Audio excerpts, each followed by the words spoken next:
Linux and Windows, right? जी sir.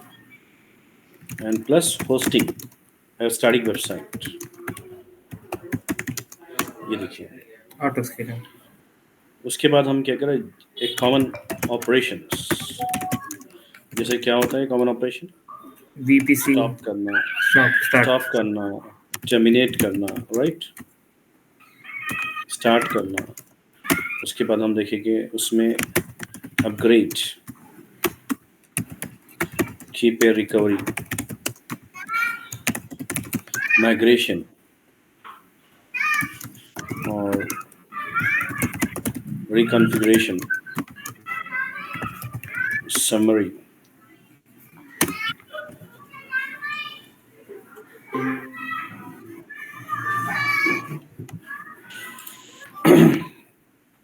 ये check करें हम. उसके बाद हम जो है उसमें आपको बैकअप के बारे में देखें, स्नैपशॉट के बारे में. जी sir, backup and snapshot. Snapshots, life cycle manager क्या होता है देखिए, और इमेजेस, इमेज क्या होती है. यहाँ तक हम देखें कॉमन ऑपरेशन. उसके बाद क्या करें, हम डायरेक्टली ऑटो स्केलिंग पे गए. Auto scaling and ELB configuration, उसका क्रॉस चेक करें हम. कुछ मिस हो रहा अब्दुल्ला आपको बोलिए से? नहीं सर, बराबर. ऑटो बस नहीं स्केलिंग. तक ये हाँ करें ना आप पूरा. जी सर. ठीक है. खयूम आप कहाँ तक करें? Qayyum launching Linux and Windows hosting EC2 service. Qayyum unmute करिए.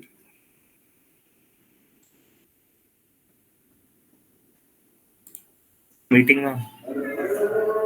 ठीक.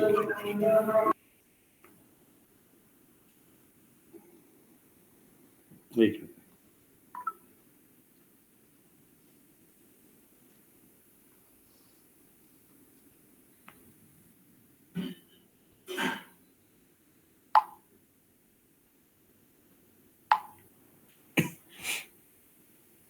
तो ये हो गया EC2 सर्विस. यहाँ से हम जो करने वाले हैं, अभी हम करने वाले हैं स्टोरेज के बारे में. अगर ये क्लियर है और आप जो है, मैं असेसमेंट लिंक दिया था, मैं EC2 का असेसमेंट दिया, VPC का असेसमेंट जी दिया, सर. IM का असेसमेंट. हाँ, अब हम स्टोरेज सर्विस देखेंगे.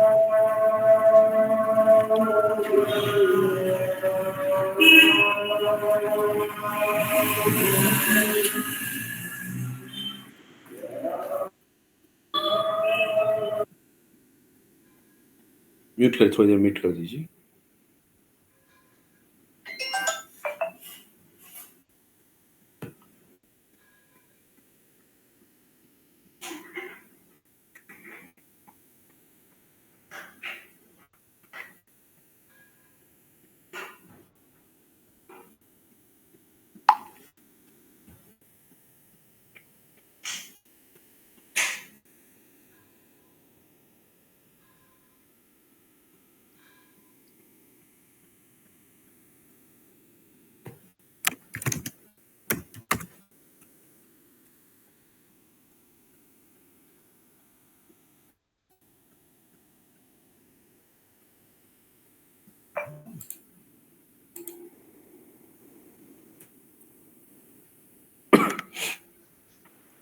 आज हमारा टॉपिक शुरू होने वाला है स्टोरेज.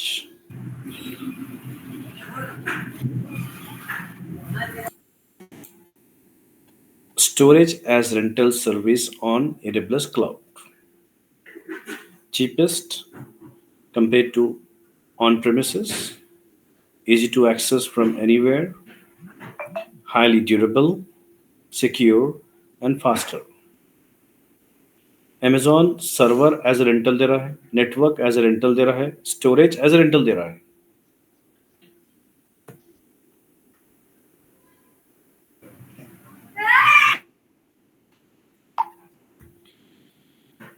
अभी हम देखेंगे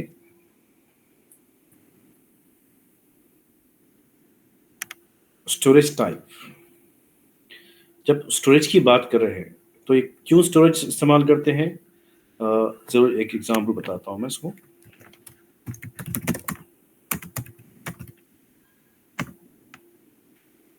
ये हमारा लोकल मशीन है जो हम EC2 इंस्टेंस बोल रहे हैं।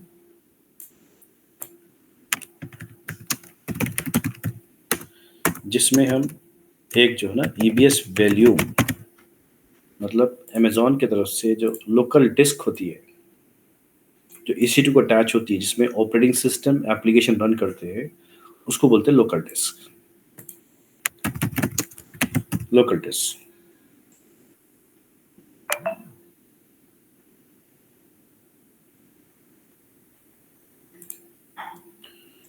और दूसरी जो चीज़ है आपको, स्टोरेज। दो किस्म के स्टोरेज हैं यहाँ पर, प्राइवेट एंड पब्लिक। इसको हम नेटवर्क स्टोरेज बोलते हैं। तो कंपनी में नेटवर्क स्टोरेज क्यों इस्तेमाल करते बोलता हूँ, कॉमन डेटा स्टोर करने के लिए। जैसे कि कोई मेरे पास कुछ सर्वर्स है, जैसे कि मैं ऑटो स्केलिंग लोड बैलेंसर किया मैं उसको, तो उससे क्या होता, सर्वर्स मल्टीप्लाई हो जाती। तो इतने सर्वर्स को जो डेटा हम स्टोर कर रहे हैं इसमें, कॉमन डेटा क्या होता है इसमें, कॉमन डेटा होता है वेब एप्लीकेशन का कोड, सोर्स कोड, ये एप्स, ये कॉमन होता है। ये कॉमन डेटा को हम स्टोर क्या करेंगे, अगर यहाँ रखेंगे तो डेटा जो है ना डुप्लीकेट हो रहा है। तो डेटा डुप्लीकेशन बचाने के लिए हम क्या करते हैं, सेंट्रल स्टोरेज का सिस्टम इस्तेमाल करते हैं। ठीक है, ये सेंट्रलाइज सिस्टम इस्तेमाल करते हैं हम, ताकि डेटा यहाँ पर स्टोर हो जाए और पूरा को लिंक कर देना है। ये डेटा को हम लिंक करते हैं। तो डेटा जो ना सोर्स कोड होता है, जैसे कि हम डायनेमिक डेटा बोलते हैं, और यहाँ स्टैटिक डेटा है, जिसको हम ऑब्जेक्ट्स ही बोलते हैं।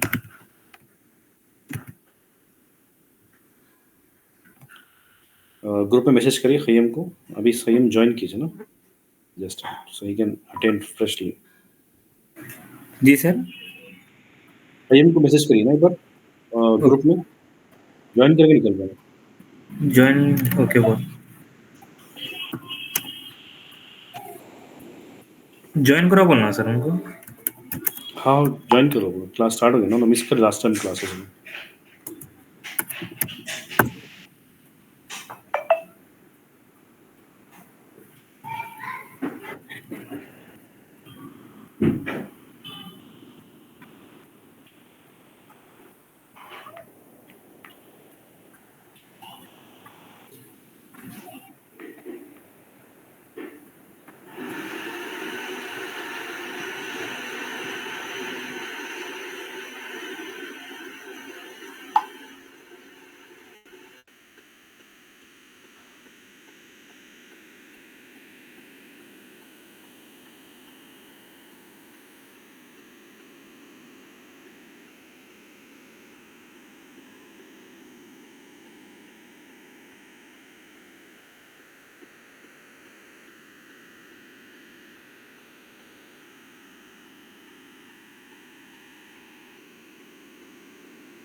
स्क्रीन दिख रहा है मेरा, अब्दुल्ला समीना बराबर है?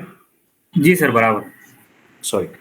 अब देखिए यहाँ पर कंपनीज में जो है ना, कॉर्पोरेट कंपनीज में ये डिस्क जो होते हैं डिवाइड होते हैं दो किस्म से, एक लोकल डिस्क बोलते हैं, एक नेटवर्क स्टोरेज। नेटवर्क स्टोरेज का कॉन्सेप्ट जो निकला है खास तौर पे डेटा प्रोटेक्शन करने के लिए, और डेटा मैनेज करने के लिए, और स्टोरेज कॉस्ट कम करने के लिए। अगर यह कॉन्सेप्ट अगर नेटवर्क का नहीं होता तो क्या होता था, डेटा डुप्लीकेशन होता है। एग्जांपल मैं यहाँ पर जावास्क्रिप्ट या PHP या पाइथन कोड या HTML, ये सारे कोड जो है ना यहाँ पर दिया है। तो ये होता क्या, डुप्लीकेट होते रहता है। एग्जांपल ये कोड की जो साइज है समझे कि 5 GB है, 5 GB, 5 GB, 5 GB, 5 GB, हर जगह 5 GB स्टोर होगा। तो अगर समझे कि मेरे पास मशीन जो है ना 10 मशीन्स है, 5 इंटू 10 50 GB डुप्लीकेट होगा डेटा, और बनने के लिए मशीन जो है ना टाइम लग रहा है, क्यों? डेटा साइज ज़्यादा है, क्रिएट होने के लिए ऑटो स्केलिंग को भी देर लग रही है। तो यहाँ पर इसका साइज रिड्यूस करना है और इवन कॉस्ट बचाना है, डेटा डुप्लीकेशन से बचना है। तो सर्वर क्या करते हैं, यहाँ पर सर डेटा डुप्लीकेट कैसा होता है सर, अलग अलग जगह है तो? अच्छा ठीक ठीक, अभी एक मिनट बताता हूँ, ठीक है, डुप्लीकेट कैसा आता है।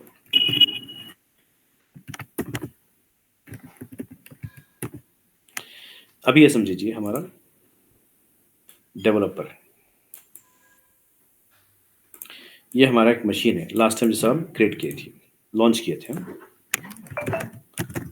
ये डेवलपर है, PHP और पाइथन डेवलपर और जावा डेवलपर। तो यहाँ पर हम एक Linux instance virtual machine launch किए, जिसमें हम nginx या डेटा वेब सर्वर डाल दिया हम उसको, हाँ सर। जो भी सर्वर। उसके बाद हम क्या करते हैं, उसका सोर्स कोड हम हाँ यहाँ करते हैं, कहाँ पर रखते हैं, /var/www.html। हाँ सर। ये लोकेशन डिफॉल्ट लोकेशन है, तो हम यहाँ रखेंगे सोर्स कोड। तो ये मशीन वेबसाइट होस्टिंग कर रहा है, इसका मतलब कस्टमर जो है ना उसको एक्सेस कर सकते हैं, ठीक है, कस्टमर एक्सेस कर सकते हैं उसको।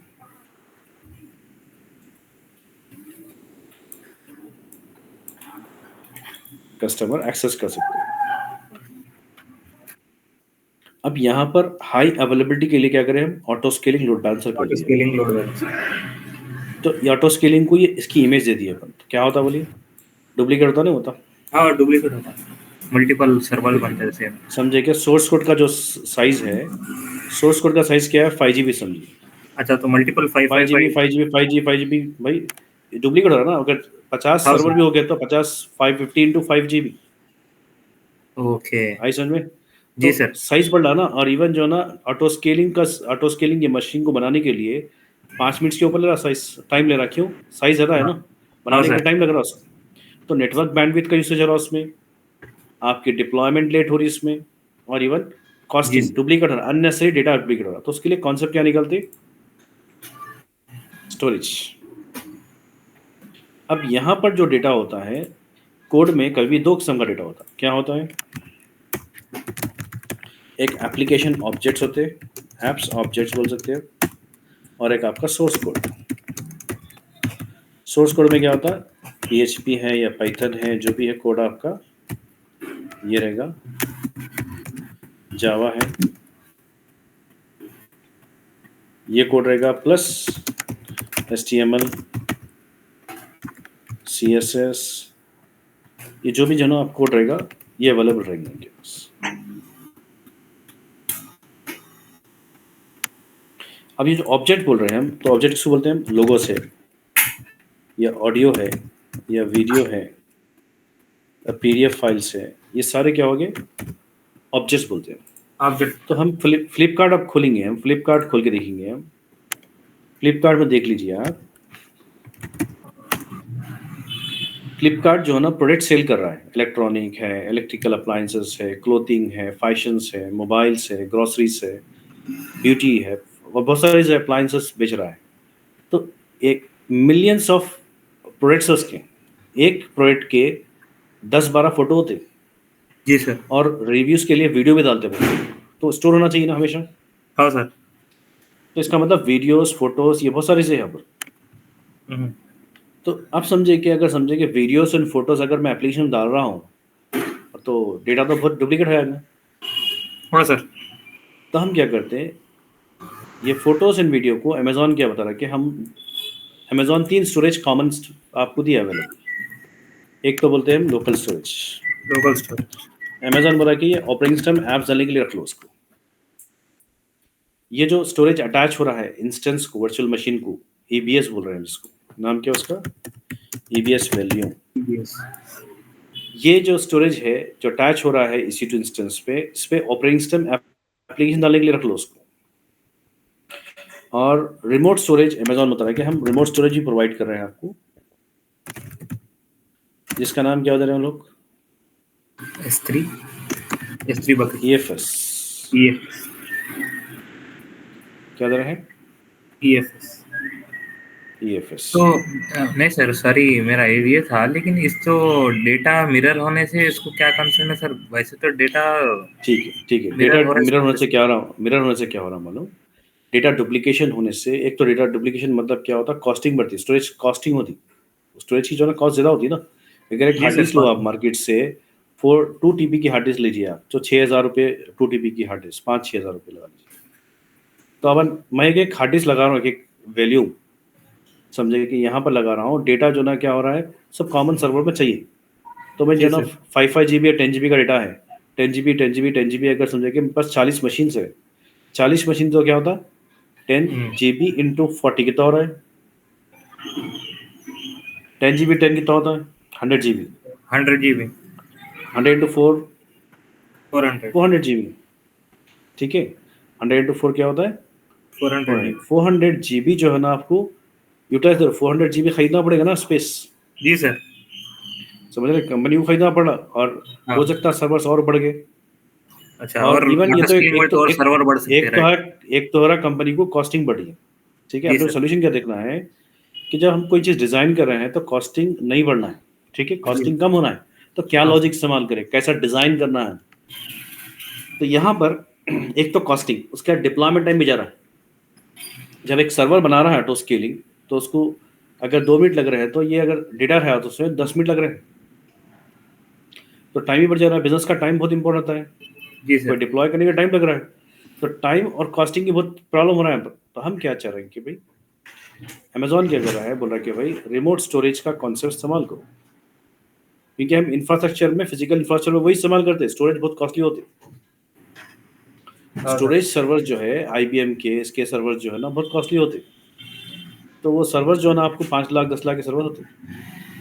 तो यहाँ पर अमेजोन बोल रहा है कि भाई मैनेज स्टोरेज सर्विसेज है। मैनेज मतलब हम खुद कर ले रहे हैं, आपको ज़्यादा जरूरत नहीं है काम करने की, खाली थोड़ा बहुत सेटिंग्स करो बस, everything will be manage by cloud. अब यहाँ पर EFS जो सर्विस है, अमेजोन बोला रिमोट, और S3 भी रिमोट सर्विस है, रिमोट स्टोरेज सर्विस है।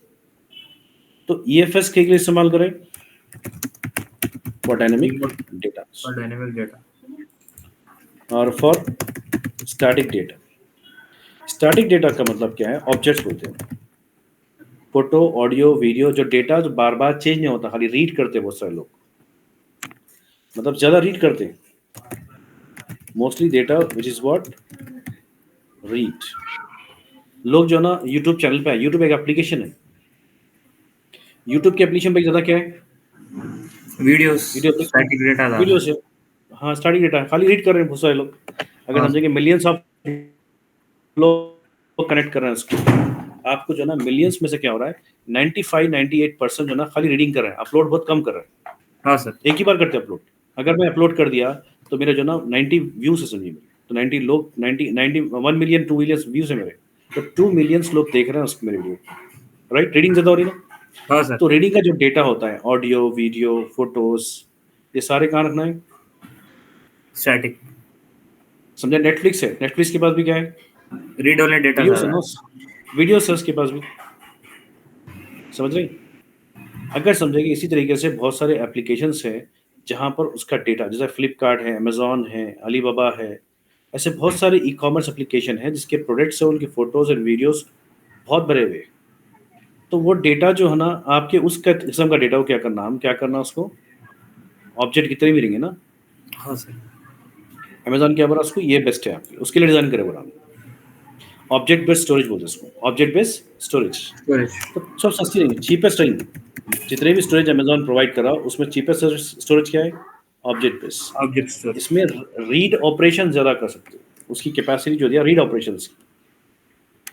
तो ऑब्जेक्ट बेस्ड,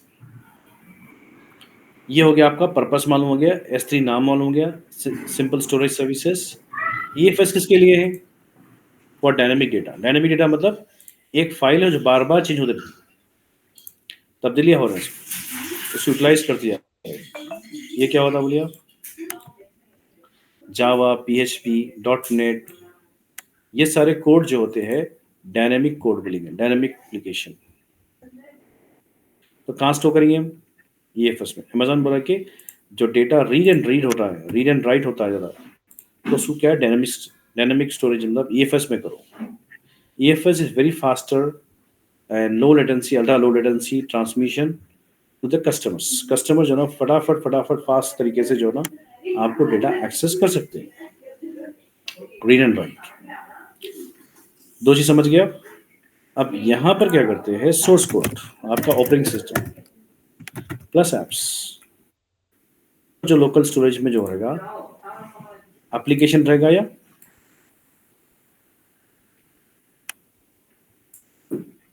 ऑपरेटिंग सिस्टम।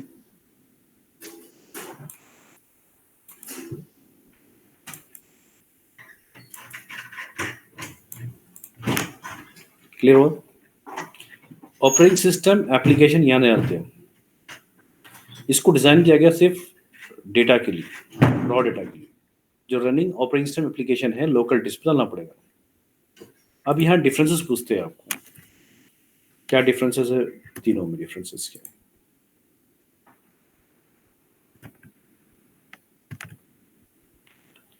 तो हम डिफरेंस पॉइंट लिखेंगे, पहले ईबीएस का लिखेंगे।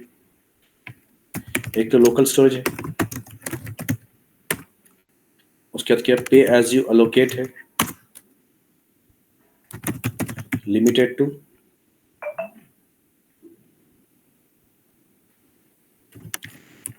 64 TB, 64 TB। और उसके अलावा यहाँ पर जो है ना जोन लेवल है, एजेट लेवल। जब भी हम स्टोरेज बना रहे हैं तो अमेजोन आपके अवेलेबिलिटी जोन बेस है, ये रीजनल बेस नहीं होता है।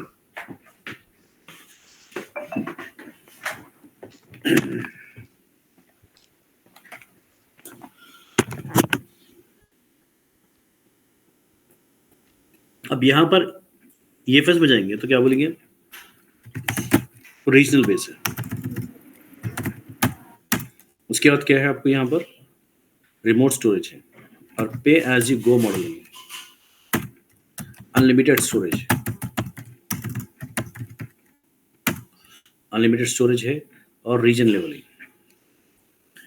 अब रिमोट भी आ गया यहाँ पर। और एक चीज बोल सकते हैं हम, मल्टी यूजर्स के लिए बेस्ट है, एक साथ मिलियंस ऑफ यूजर्स कनेक्ट कर सकते हैं, परफॉर्मेंस पे इफेक्ट नहीं पड़ता।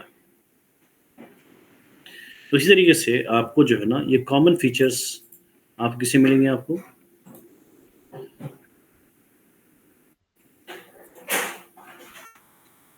S3 में भी है और EFS में कॉमन फीचर्स है।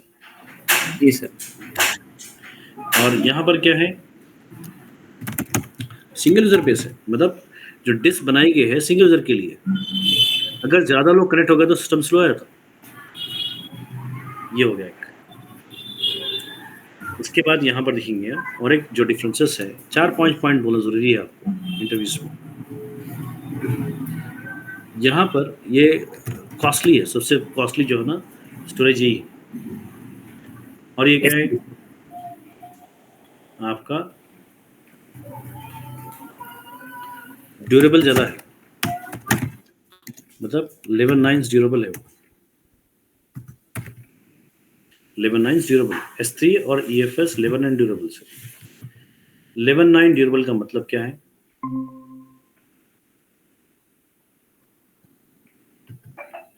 लेवन 9 ड्यूरेबिलिटी का मतलब क्या है, आप जब भी आप डेटा कॉपी करो S3 में या EFS में अपलोड कर रहे हो डेटा, तो इसका मतलब मल्टीपल जोन में कॉपीज बन जाते हैं उसकी, जोन 1 जोन 2 जोन 3। इसका मतलब ड्यूरेबिलिटी ज़्यादा बढ़ गई। अगर कल के दिन अमेजोन के पास अवेलेबिलिटी जोन क्रैश हो गया है, कुछ प्रॉब्लम हो गया है, there is no problem, still the data is available in 2 zones. हमारे EBS में क्या है, आपको एजेट लेवल है, जो भी डेटा स्टोर कर रहे हैं एक ही जोन में, मल्टीपल जोन में कॉपी नहीं हो रहा है, तो रिडंडेंसी जरा कम है इसमें। बट परफॉर्मेंस के लिए ठीक है, सिंगल यूजर के लिए, मल्टी यूजर के लिए नहीं है। EFS S3 मल्टी यूजर के लिए है, अनलिमिटेड है, पे एज यू गो मॉडल है, और यहाँ पर पे एज यू अलोकेट है। देखिए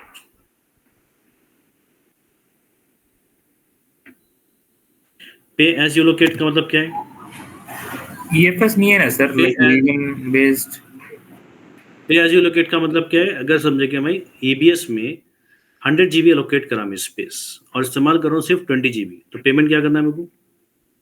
20 जीबी की। अलोकेट बेस, जो अलोकेट किया वो यूज करे तो नहीं।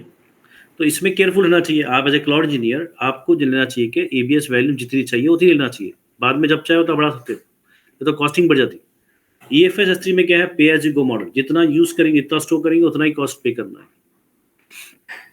और अनलिमिटेड है। यहाँ पर लिमिटेशन है, 64 टीबी लिमिटेशन है। एक लोकल, 2, 3, 4, 5, 6 डिफरेंस है, 6 पॉइंट बताया देखिए। क्लियर है? समझ में आ गया? EFS S3 EBS.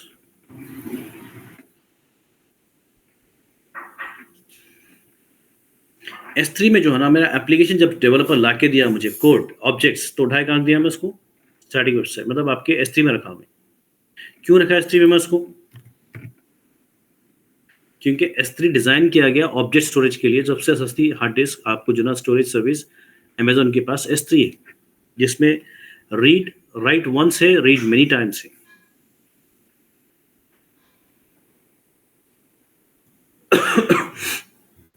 तो यहाँ पर हमारा जो एप्लीकेशन का जो ऑब्जेक्ट्स है यहाँ पर स्टोर कर सकते हो, और हमारा एप्लीकेशन का सोर्स कोड है, PHP है, पाइथन है, जावा है, डॉटनेट है। ये कोड लेके कहाँ रख रहे हैं? EFS में, क्योंकि वो तब्दीली होते रहता है कोड, डायनामिक आप कोड बोलेंगे, डायनामिक डेटा बोलेंगे।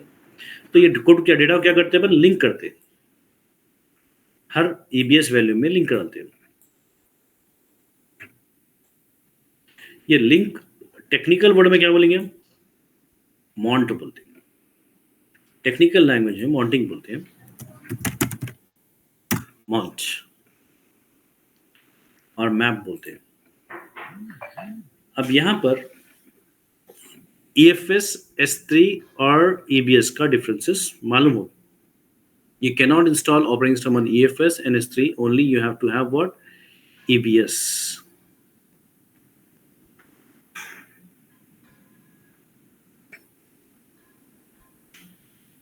Done?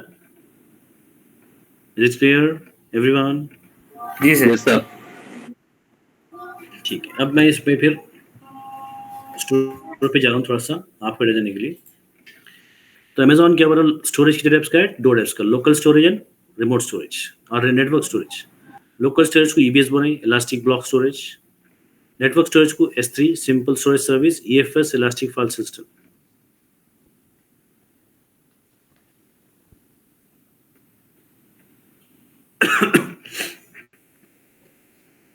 और यहाँ पर देखिए 2 डिफरेंस बताया मैं आपको, डिफरेंसेस बता दिया।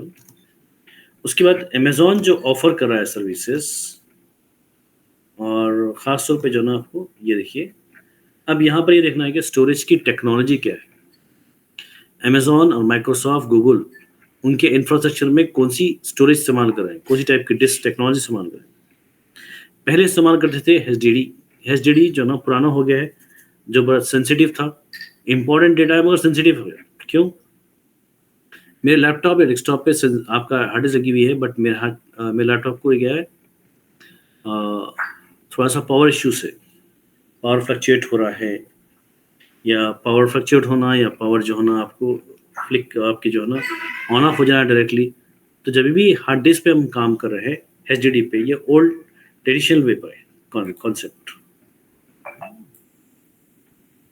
ट्रेडिशनल कॉन्सेप्ट है। इसके अंदर जो मोटर होती है, वो मोटर फौरन से जो ना लाइट ऑफ होती है रुक जाती है।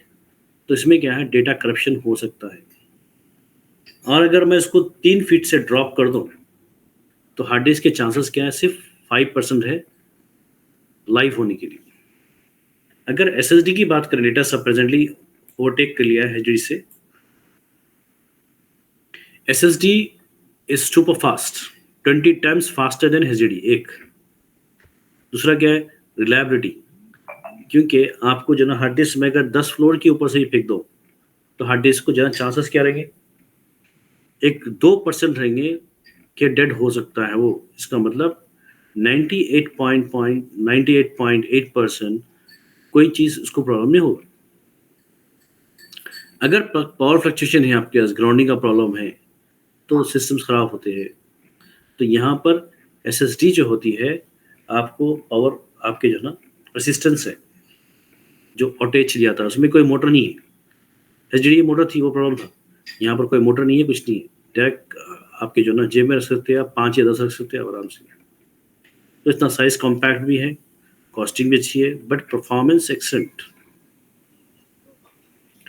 ये डिफरेंसेस मार्केट मतलब आपको इंटरव्यू पूछते हैं, क्योंकि ये बेसिक है। ये हार्ड डिस्क होता है क्या है, लोकल स्टोरेज क्या है, रिमोट स्टोरेज क्या है, ये आपका जो है ना एचडीडी क्या है, एसएसडी क्या है, पूछते हैं।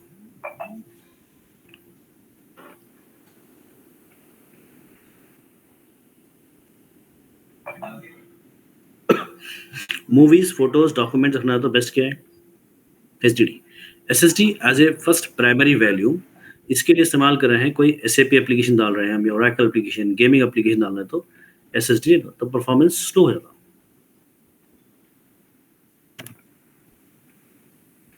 जैसे कि storage offered by Amazon service, कितने स्टोरेज है, ईबीएस है, एस3 है, ईएफएस है, एफएसएक्स है, storage gateway and snowball.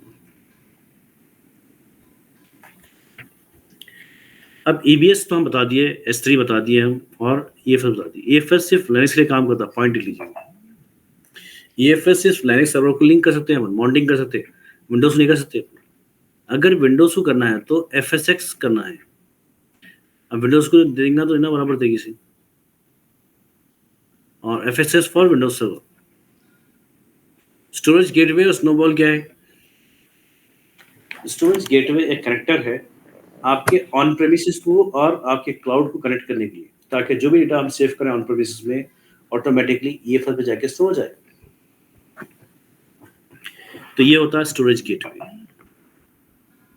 Snowball क्या है, स्नोबॉल अमेजॉन की तरफ से एक फिजिकल स्टोरेज है। अब हम स्नोबॉल सर्विस इस्तेमाल करेंगे और जाके रिक्वेस्ट करेंगे, तो स्नोबॉल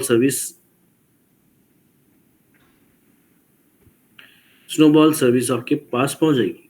इसका मतलब कार या कोई भी चीज़, उसमें जो है ना आपके डिस्क लेके आते हैं। डिस्क अगर कनेक्ट कर लो, हार्ड डिस्क को कनेक्ट करके फाइन, रिक्वेस्ट कर दो और यहाँ बनाने के बाद क्लिक कर दो, दैट्स इट। तो यहाँ पर स्नोबॉल स्टोरेज गेटवे स्टोरेज नहीं होते, ईबीएस, एस3, एफएसएक्स जो है ना स्टोरेज सर्विसेज। डन।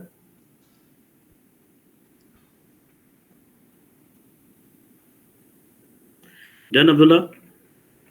जी सर, जी सर। ये स्टोरेज गेट और स्नोबॉल खाली डेटा माइग्रेशन के वास्ते है ना सर? माइग्रेशन ही बोल सकते हैं, डेटा प्रोसेसिंग के लिए बोल सकते हैं। ओके। डायरेक्टली आपको कनेक्टेड ही समझो, मार्केट में डेटा कहाँ से लेना है, अपने लेना कैसे अपने को, दूसरी जगह से। दूसरी जगह से।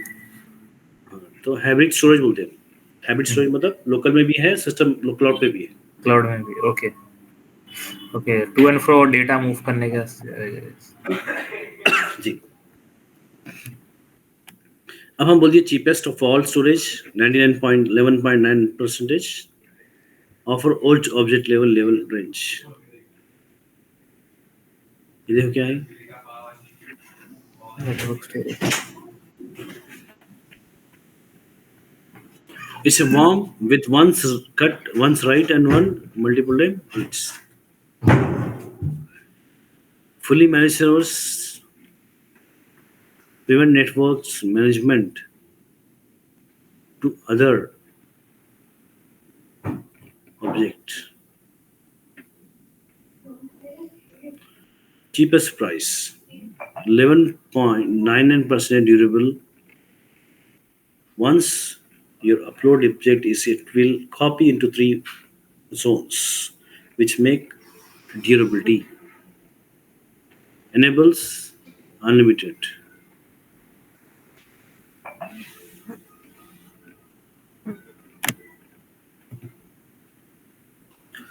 भैया प्राइसिंग मॉडल तो हम ऑलरेडी कर चुके हैं, शायद एक बार चेक कर लीजिए प्राइसिंग मॉडल पर जीबी कितना है। सर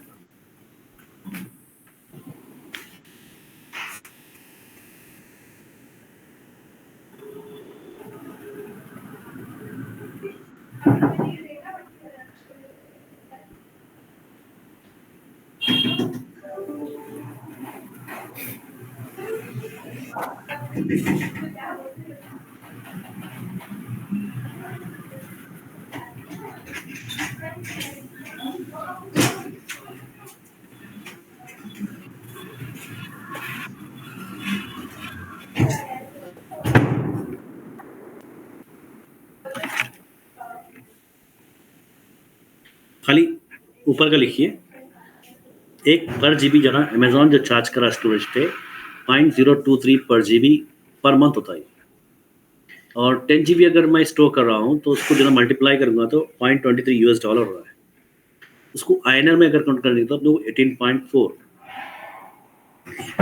मतलब 18 रुपये हो रहा है 10 जीबी का स्टोर करे तो। कॉस्टिंग मालूम हो रही है आपको कितना चीपेस्ट है, और अमेजोन ज़्यादातर पे चीपेस्ट चार्जेस कम है उसके, तकरीबन अडाप्ट करने की वजह ज़्यादा वही है।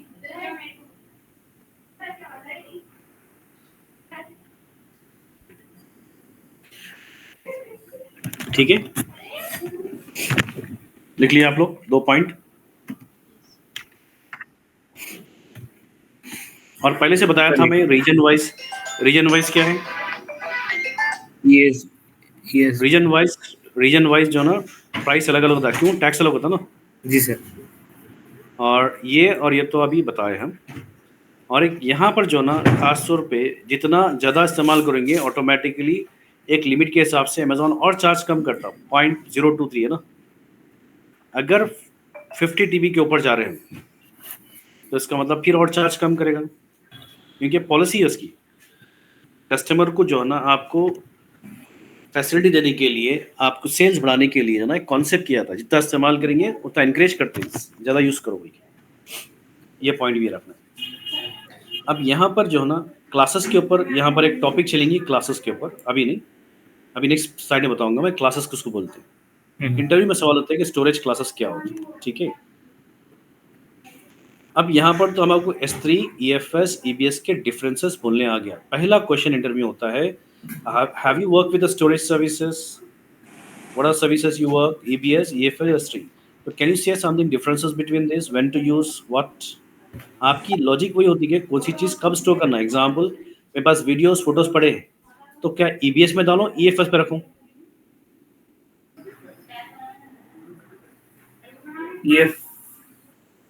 EBS sir. समीना क्या बोल रहे हैं, EBS S3 पे रखो बोलना है आप ना, EBS में ना EFS पे। हाँ सर। ऑब्जेक्ट जो है ना स्टोरेज है ना, अब मैं जो चॉइस दिया आप उसी के बारे में सोच रहे हैं। मैं जो चॉइस दिया उसके बारे में सोच रहे हैं आप। मेरे को डाउट आया सर से बीच इंटरव्यू में सवाल इसी करते हैं कि आप चॉइस वही देते हैं, क्योंकि नॉलेज रहा तो मालूम आता ना, नॉलेज रहा तो आगे वाला बोलता है कि no no no it's not that, you have to go for S3, that means you have a knowledge. मैं समझ जाता हूं आपको। आप कॉपी पेस्ट करते अलग होता है, कॉपी पेस्ट अलग क्या है, आपको दोनों में से एक चालक करता है। तो इसलिए क्वेश्चंस पे तवज्जो दो, be a good listener. Fine, ये समझ में आ गया आपको स्टोरेज के बारे में। और सैयद आमिर ज्वाइन करे हैं, अब्दुल हसीब ज्वाइन करें। अब यहाँ पर अपने को मालूम हो गया इसके बारे में। अब यहाँ पर क्या देखेंगे, यूज केस आपके जो ना यहाँ पर इस्तेमाल हो रहा है, S3 का इस्तेमाल क्यों करते हैं, डिफरेंसेस तो मालूम हो गया। S3, EFS, EBS में डिफरेंस मालूम हो गया। अमेजोन कितने सर्विसेज प्रोवाइड कर रहा बता लिए, नाम क्या है बता बोल दिया। S3 का मतलब सिंपल स्टोरेज सर्विसेज, EBS का मतलब इलास्टिक ब्लॉक स्टोरेज, EFS का मतलब इलास्टिक फाइल सिस्टम। ठीक है, अभी यहाँ पर purpose of S3 use case क्या है उसका, ऑब्जेक्ट स्टोर करने के लिए, बैकअप करने के लिए, और स्टैटिक वेबसाइट। 3 काम है उसके। क्या काम के लिए, स्टैटिक वेबसाइट होस्टिंग देना, तो चीपेस्ट वे में कौन है, S3 अपन EC2 में करे लास्ट टाइम, लाइनक्स विंडोज पे होस्टिंग करे अपन, लाइनक्स का आइडिया होना, विंडोज का आइडिया होना, विंडोज के पैसे भरो, लाइनक्स के पैसे भरो, किराया जो मिला रहा है, लाइनक्स कंप्यूटिंग चार्जेस मिला रहा ना उसमें, कंप्यूटिंग चार्जेस मिला रहा है, प्लस आपको जो है ना आपके डेटा ट्रांसफर चार्जेस मिला रहा है, और स्टोरेज चार्जेस मिला रहे हैं, तो सब मिला के कॉस्ट ही पड़ जाता है मशीन आपको। यहाँ पर कैसा है, एक स्टैटिक वेबसाइट, एप्स, बैकअप और ऑडियो वीडियो, ये रखने के लिए best solution is what, S3। Website 2 किस्म के होते हैं, पता है? Static website, dynamic website, differences पूछते हैं आपको इंटरव्यूज में। The difference between static and dynamic website. Dynamic application ऐसा एप्लीकेशन है which take input and give outputs. जैसे कि सर्च इंजन है, सर्च में कुछ मारते हैं वापस आ रहा है। लॉग इन कर रहा हूँ, user name password, in and out, payment कर रहा हूँ, कार्टिंग कर रहा हूँ, पेमेंट कर रहा हूँ, कार्टिंग कर रहा हूँ, ये सारे क्या है पूरे डायनेमिक एप्लीकेशन है। रजिस्ट्रेशन फॉर्म भर रहा हूँ ऑनलाइन, इनपुट कर रहे हैं, outputs thank you for saving, thank you for your registration बोल के बोल रहा है। फिर वापस लेना तो इन्फॉर्मेशन वापस ले सकता हूँ मैं, सर्च करता हूँ। स्टैटिक वेबसाइट इसको बोलते हैं। उसके contents static website which does not gives output, only take inputs. मतलब आपको जो ना इनपुट आउटपुट नहीं है उसमें ऑपरेशन, खाली जी आप प्रेजेंटेशन वेबसाइट है, बेसिक साइट्स है जिसमें ऑडियो वीडियो फोटोस है, खाली देख सकते हैं, क्लिक क्लिक करके ब्राउजिंग कर सकते हैं। But you don't have payments, you don't have like search, you don't have registration, log in page, कुछ भी नहीं है इन्फॉर्मेशन। एडवर्टाइजमेंट की वेबसाइट होती है, समझ गया? It's clear?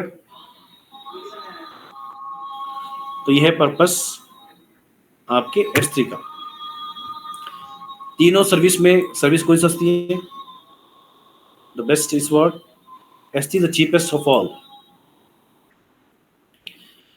अगर समझे कि मुझे ऑपरेटिंग सिस्टम इंस्टॉल करना है या एप्लीकेशन इंस्टॉल करना है, जावा, PHP या ओरेकल, SAP, कहाँ पर स्टोर करोगे? EFS में, S3 में?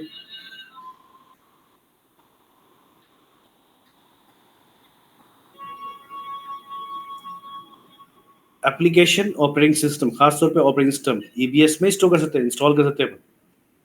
EFS S3 में नहीं कर सकते, ये पॉइंट याद रखिए। और एप्लीकेशन हम S3 में इंस्टॉल नहीं कर सकते, सिर्फ EBS में कर सकते हैं।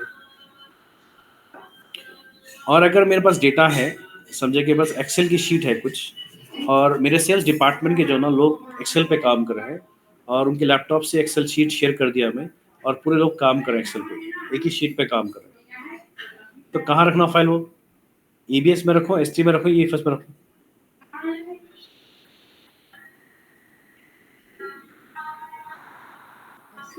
हेलो, EFS में रखना चाहिए। EFS read and write operation, millions of users, जी सर। मल्टीपल यूजर्स कनेक्ट है ना, मल्टीपल यूजर कनेक्ट कर दो, EFS read and write operations, data duplication नहीं होता ना। और EBS में रखा तो मैं क्या होता है, EBS में रख सकते हैं file upon, but EBS costly है बहुत। EBS कॉस्टली है बट मल्टी यूजर के लिए डिजाइन नहीं किया गया। अगर EBS पर स्टोर करें तो उसका मतलब कॉस्ट बढ़ जाता कस्टमर का। तो ये डिजाइनिंग करना है कॉस्ट और परफॉर्मेंस की बेस पर। Cost, performance and redundancy. Redundancy मतलब क्या है? बैकअप। क्या बोलेंगे हम? Backup, redundancy. तो यहाँ पर कौन सी चीज़ कहाँ पर रखना है, डेटा इंपॉर्टेंट समझना है। स्टैटिक डेटा, डायनेमिक डेटा बोला। जो डेटा में जो ना तब्दीली होती रहती है फाइल में, जो अपडेट होते रहते, कस्टमाइजेशन होते रहते हैं, वो फाइलों का रखना EFS में रखना। जो डेटा स्टैटिक होता है, photos, videos and PDF and all those things, backup, ये क्या है? S3 में रखते हैं। ऑपरेटिंग सिस्टम एप्लीकेशन यहाँ रखते हैं, तो सब स्टोरेज है, कहीं भी कुछ भी रखो। अगर मैं समझे वीडियोस फोटोज आके EBS में डाल तो भी स्टोर होते हो, बट कॉस्टली पड़ा था बहुत, क्योंकि it is not design for word objects. अगर मैं वर्क दिया यहाँ पर कॉस्टली बहुत पड़ा था वो, तो इसलिए बेस्ट क्या है? S3। ये समझना जरूरी है कॉस्टिंग कहाँ पर थी। और परफॉर्मेंस से इफेक्ट पड़ता है, क्यों? EBS सिंगल यूजर के लिए बना है, मल्टी यूजर के लिए नहीं बनाया गया, एक्सेस करने मुश्किल आती। फाइन, अब यहाँ पर समझना है, जब हम डेटा स्टोर करें S3 में, तो किस में स्टोर करें? ऑब्जेक्ट बोल रहे हैं, क्या बोल रहे हैं? Object bucket, sorry. जब हम डेटा स्टोर करने आ रहे हैं S3 में, you have to create a bucket. Heading लिख लीजिए S3, देन पर्पस लिख लीजिए, पर्पस लिख लीजिए उसके S3 का। Simple storage services, object based storage बोलते हैं उसको, अनलिमिटेड स्टोरेज है। ये 3 points, the purpose of your use case of your storage S3। अब यहाँ फ्यूचर की बात करो, S3 में फीचर है बकेट बोलकर। बकेट का मतलब क्या है? अगर मैं मेरे अकाउंट में S3 इस्तेमाल कर कर उसको स्टोर करना चाह रहा हूँ कुछ, you must create a bucket first, container. Bucket is a container. तो बकेट पब्लिक भी होती है, प्राइवेट भी होती है। ये भी पॉइंट है। The bucket can be private, the bucket can be public. ऐसी बकेट मतलब ऐसी बकेट मैं ऐसा डेटा स्टोर कर रहा हूँ जो हमारे इंटरनेट यूजर्स यूज कर रहे हैं, तो उसको पब्लिक बनाऊंगा प्राइवेट बनाऊंगा? Public sir, public. Public bucket, public का मतलब ही इंटरनेट एक्सेस है। प्राइवेट स्टोरेज कब, प्राइवेट बकेट कब बनाता हूँ मैं? इंटरनल अगर मेरा यूजर्स। इंटरनल एप्लीकेशन है, मेरा जावा है, पीएचपी है, जैसे कि ई कॉमर्स एप्लीकेशन है या प्रॉपर्टी मैनेजमेंट एप्लीकेशन है, हेल्थ केयर एप्लीकेशन है, ये एप्लीकेशन लिया करता हूँ मैं, उनको जो यूज करने के लिए मैं प्राइवेट बकेट का इस्तेमाल करता हूँ, ठीक है ना, ऑब्जेक्ट स्टोर करने के लिए।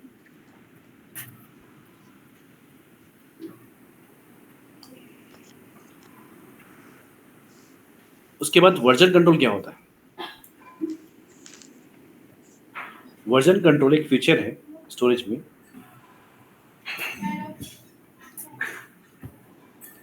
मान लो को हमारा एक डेवलपर है और उसको बोले कि भाई जो भी आप बनाते हो वेबसाइट का कोड जो बनता ना, उसके बाद उसको अपलोड कर दो यहाँ पर S3 सर्विस में, ठीक है, बकेट में स्टोर कर दो बोलिए, तो अपलोड कर दिया। फिर उसका वेबसाइट का जो स्टैटिक वेबसाइट का जो कोडिंग करके डाल दिए है, तो पहले कौन रिव्यू करेंगे? Customer, the product owner. Product owner क्या करेगा? उसको रिव्यू करेगा कि भाई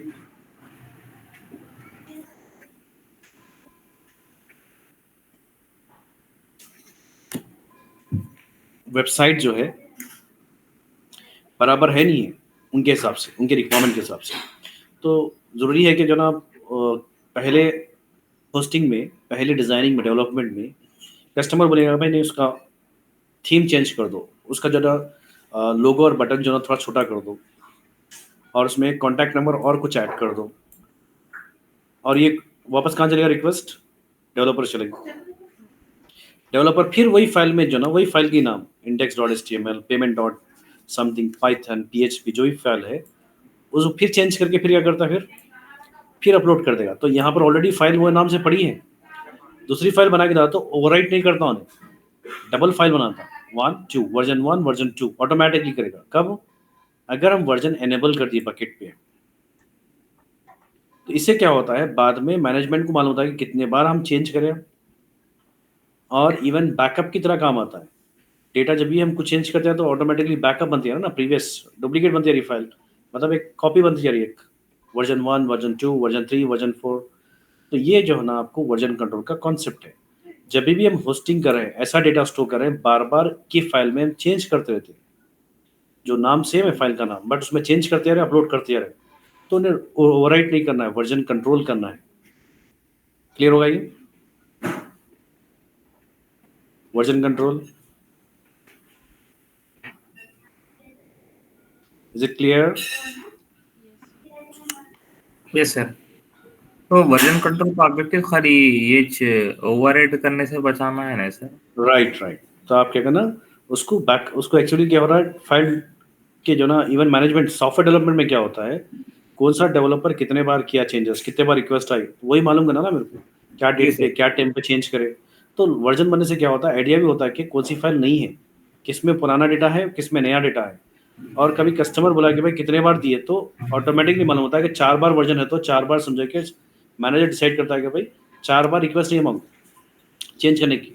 फिर पॉलिसीज क्या होते हैं डेवलपमेंट में, क्या होते हैं, मैं अगर कोई डेवलपर को हायर किया, कंपनी को बोल रहा हूँ कि मुझे वेबसाइट बनवा के दो, वो लोग क्या करते हैं भाई, 6 बार हम लोग चेंज करते हैं बनाने के बाद, 6 बार उसके बाद नहीं करते हैं, राइट। तो मेरे को मालूम होना कि मैं कितने बार चेंज करा, तो वर्जन बनते रहते हैं यहाँ पर, वर्जन 1 वर्जन 2 वर्जन 3, कितने बार अपडेट करें, कितने बार मॉडिफाई करें। तो ये भी एक बेनिफिट है मैनेजमेंट लेवल पर। सेकेंड बेनिफिट है उसके कॉपीज मल्टीपल बन रहे हैं, मल्टीपल बन रहे हैं, और ओवरराइट नहीं होती फाइल्स, ओवरराइट नहीं हुई तो मल्टीपल बन रही फाइल्स। क्लियर? हर चीज का यूज केस समझना है, कब वर्जन कंट्रोल एनेबल करना है, कब प्राइवेट बकेट बनाना है, कब पब्लिक बकेट बनाना है। डेटा अगर एक्सपोज करना है, इंटरनेट यूजर को देना है, तो पब्लिक बकेट। अब एनक्रिप्शन किसको बोलेंगे? बकेट को एनक्रिप्ट करना है, जो भी डेटा स्टोर किया है उसमें, it should be access only authorise person not other person, उसको क्या बोलेंगे? एनक्रिप्शन।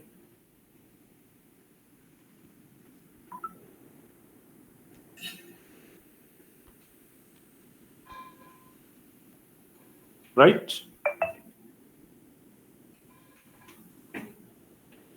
एन्क्रिप्शन एक कॉमन वर्ड है।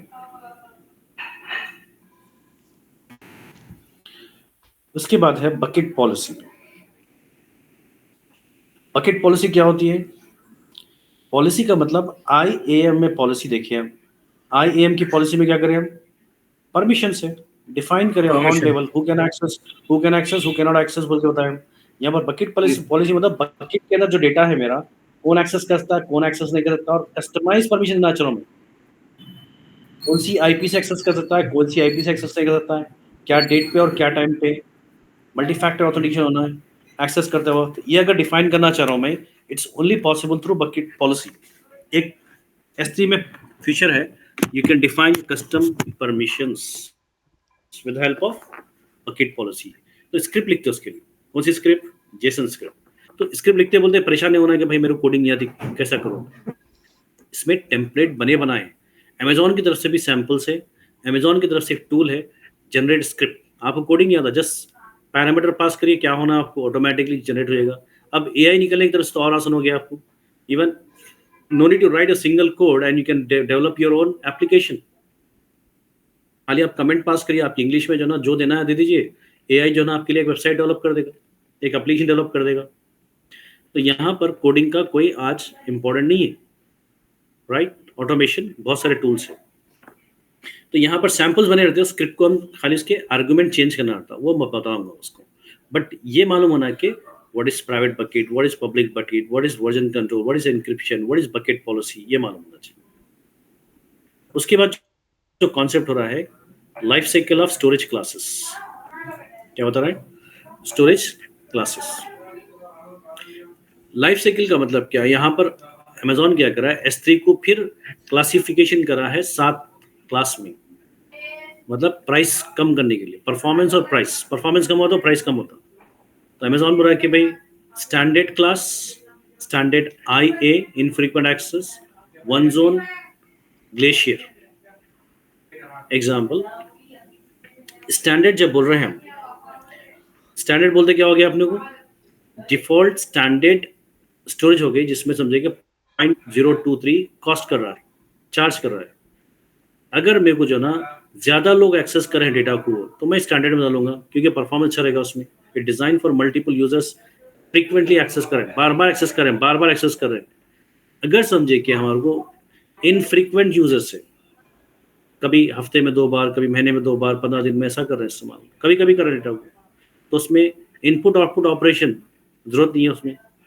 तो थोड़ी स्लो भी, स्लो टाइप की परफॉर्मेंस, लो परफॉर्मेंस वाली भी डिस्क स्टोरेज दे रहा है मतलब, उसको बोल रहा है कि स्टैंडर्ड IA इनफ्रीक्वेंट एक्सेस। इस तरीके से ग्लेशियर बोल रहा है। ग्लेशियर का मतलब क्या है? आप कभी कभी 3 महीने में, 6 महीने में, 1 साल में कभी कभी इस्तेमाल करते, खाली स्टोर करते, बाद में कभी कभी इस्तेमाल करते, तो उसको क्या करिए, हम ग्लेशियर बोलते हैं। तो हर क्लास का एक प्राइस रख दिया होगा, तो उसको अपन समझे कि हमारे पास एक प्रोजेक्ट आया, हम आपको बोल रहे हैं कि भाई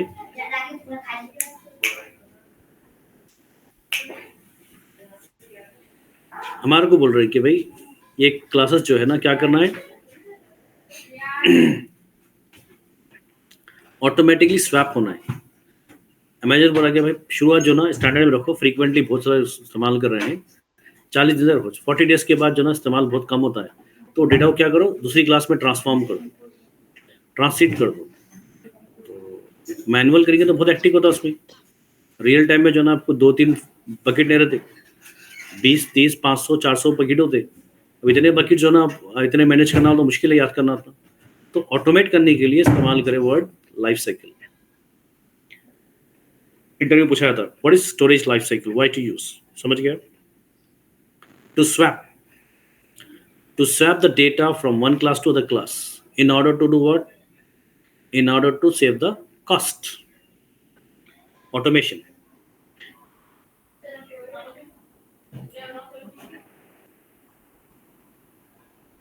फाइन, लाइफ साइकिल हो गया ये हो गया। अब यहां से और एक चीज बता रहा हूं मैं, डेटा इवेंट्स। क्या बोलेंगे? Data events. डेटा इवेंट्स क्या है?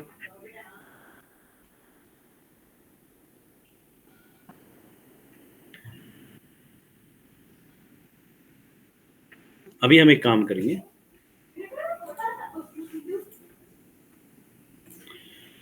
छोटा सा एक 10 मिनट का ब्रेक लेंगे, ठीक है? आवाज आ रही है मेरी? जी सर। 10 मिनट्स ब्रेक लेंगे, आप लोग शायद नमाज पढ़ना जाना, नमाज पढ़ लीजिए, 10 मिनट्स ब्रेक करके स्टार्ट करिए, ठीक है? ठीक है सर।